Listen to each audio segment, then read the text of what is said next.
நாம் இன்னைக்கு முள்ளங்கியும் பட்டாணியும் வச்சு பொரியல் தான் பண்ண போகிறோம். பொரியல் பண்ணுறதுக்கு அடுப்பில் பேன் வச்சு 2 ஸ்பூன் ஆயில் விட்டு ஆயில் சூடானதும் கடுகு சேர்த்துக்கலாம். 1 ஸ்பூன் உளுத்தம்பருப்பு, 1/2 ஸ்பூன் ஜீரகம், 1 ஸ்பூன் கடலைப்பருப்பு, ஒரு 5 பல் பூண்டை கட் பண்ணி சேர்த்துக்கலாம். எல்லாம் சேர்த்து நல்லா வதக்கி விட்டுடலாம்.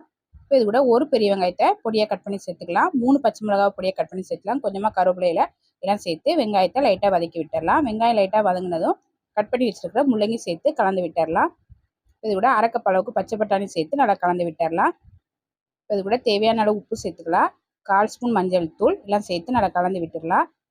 ஒரு அரை டம்ளர் அளவுக்கு தண்ணி சேர்த்துக்கலாம். தண்ணி சேர்த்து கலந்து விட்டு மூடி போட்டு அடுப்பை மிதமான தீயில வச்சு ஒரு 15 நிமிஷம் காயை நல்லா வேக வச்சிடலாம். ஒரு 15 நிமிஷமாக முள்ளங்கியும் பட்டாணியும் நல்லா வெந்துருச்சு. இப்போ கலந்து விட்டுடலாம்.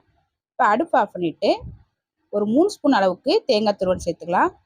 கொஞ்சமாக மல்லி இலை எல்லாம் சேர்த்து கலந்துட்டு இறக்குனா டேஸ்டான முள்ளங்கி பட்டாணி பொரியல் ரெடி. இந்த பொரியலை சாம்பார், ரசம், காரக்குழம்போட சைடிஷாக வச்சு சாப்பிட்டா ரொம்ப நல்லாயிருக்கும். ட்ரை பண்ணி பாருங்கள்.